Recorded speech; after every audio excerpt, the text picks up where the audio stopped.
പേരെങ്ങനെയാ? Mini Johnson. വീട് എവിടെയാ? പത്തനംതിട്ട. എത്ര വയസ്സുണ്ട്? 54. ആദ്യം എന്തൊക്കെ അസുഖങ്ങളായിട്ടായിരുന്നു നമ്മൾ ആദ്യമേ കാണുന്നത്? എനിക്ക് അലർജി പ്രോബ്ലം ആയിരുന്നു.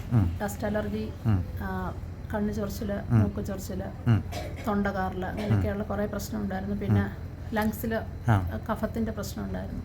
ഗാസ്ട്രൈറ്റിസ്, അസിഡിറ്റി പോലുള്ള പ്രശ്നങ്ങളുണ്ടായിരുന്നു. ഗ്രേഡ് 2 ഫാറ്റി ലിവർ ആയിരുന്നു അല്ലേ? ചെറിയ രീതിയിൽ ഡയബറ്റീസ് തുടങ്ങിയിട്ടുണ്ടായിരുന്നു. ചൊറിച്ചിലുണ്ടായിരുന്നു അല്ലേ?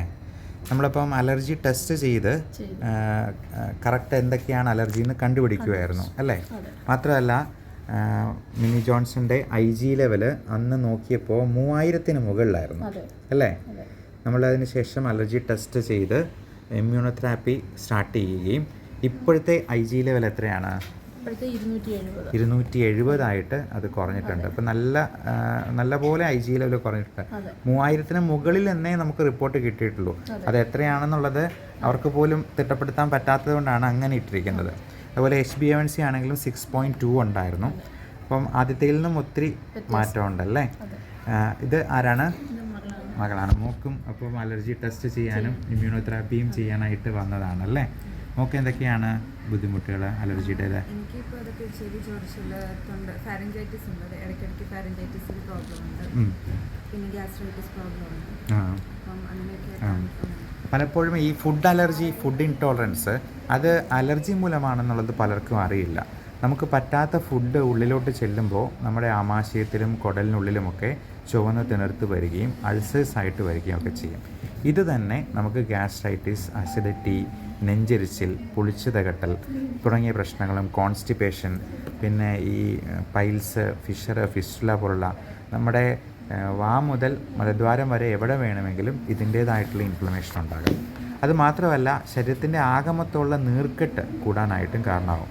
പലർക്കും അത് വണ്ണമായിരിക്കത്തില്ല, ഈ നീർക്കെട്ട് കൊണ്ടുള്ള ഇൻഫ്ലമേറ്ററി എഡീമ, അത് തൈറോയിഡിൻ്റെ ഭാഗമായിട്ട് തൈറോയിഡൈറ്റിസ് എന്ന് പറയുന്നത്, ഈ ഐറ്റിസിൽ അവസാനിക്കുന്നതെല്ലാം ശരീരത്തിൻ്റെ ഇൻഫ്ലമേഷനാണ്. അപ്പോൾ ഈ ഇൻഫ്ലമേഷൻ ഒരു വലിയ പ്രധാനപ്പെട്ട കാരണമാണ് അലർജി എന്ന് പറയുന്നത്. IG മീഡിയേറ്റഡ് ആയിട്ടുള്ള അലർജിയൊക്കെ ഇതുപോലെ ഇങ്ങനെ കാലാകാലങ്ങളായിട്ട് ഒത്തിരി കാലത്തേക്ക് നിൽക്കും. അതുപോലെ തലവേദന ഉണ്ടായിരുന്നു, ശബ്ദം അടപ്പുണ്ടായിരുന്നു അല്ലേ? ഇതെല്ലാം അലർജിയുടെ ഭാഗമായിരുന്നു. ഈ നമ്പറല്ലേ 9946210807? അപ്പോൾ ഇങ്ങനെ കുറഞ്ഞു എന്ന് പറയാനായിട്ട് തിരിച്ചു വരുന്ന ആൾക്കാർ കുറവാണ്. മിക്കവാറും നമ്മൾ ആൾക്കാർക്ക് 1-2 പ്രാവശ്യം കൂടി കണ്ടു കഴിഞ്ഞിട്ട് നല്ലപോലെ കുറവുണ്ടെന്നുണ്ടെങ്കിൽ ഇങ്ങോട്ട് അസുഖമായിട്ട് വരാതിരിക്കട്ടെ എന്നാണ് നമ്മൾ ആഗ്രഹിക്കുന്നത്. അപ്പോൾ പലപ്പോഴും ഇതിന് ഈ മൂക്കിൻ്റെ പാലത്തിൻ്റെ സർജറി, സെപ്റ്റോപ്ലാസ്റ്റി, അതുപോലെ ഫെസ്, അതേപോലെ നേസൽ പോളിപെക്ടമി, ഇതൊക്കെ 2-3 പ്രാവശ്യമൊക്കെ ചെയ്തിട്ടും ഈ അലർജി മാറുന്നില്ല. അതിൻ്റെ മൂല കാരണം മാറാതിരിക്കുന്നതുകൊണ്ട് വീണ്ടും ആശുപത്രികളിൽ കയറി ഇറങ്ങേണ്ട ഒരവസ്ഥയാണ്. അപ്പോൾ ഈ ഒരു പുതിയ ട്രീറ്റ്മെൻറ്റിനെ കുറിച്ച് എല്ലാവർക്കും അറിയാനായിട്ട് ഹെൽപ്പ് ചെയ്തതിന് ഒത്തിരി സന്തോഷം. Thank you so much. ഇതിനെക്കുറിച്ച് കൂടുതലായിട്ട് അറിയാൻ ഈ നമ്മുടെ നമ്പറിൽ, അപ്പോയിൻമെൻറ്റ് നമ്പറിൽ 9567710073 എന്ന നമ്പറിൽ വാട്സപ്പ്, അപ്പോൾ അലർജി എന്നൊന്ന് വാട്സപ്പ് ചെയ്തെന്നാൽ ഇതിനെക്കുറിച്ചിട്ടുള്ള കൂടുതൽ ഡീറ്റെയിൽസ് അയച്ചു തരാം. എന്തായാലും ഒത്തിരി സന്തോഷം.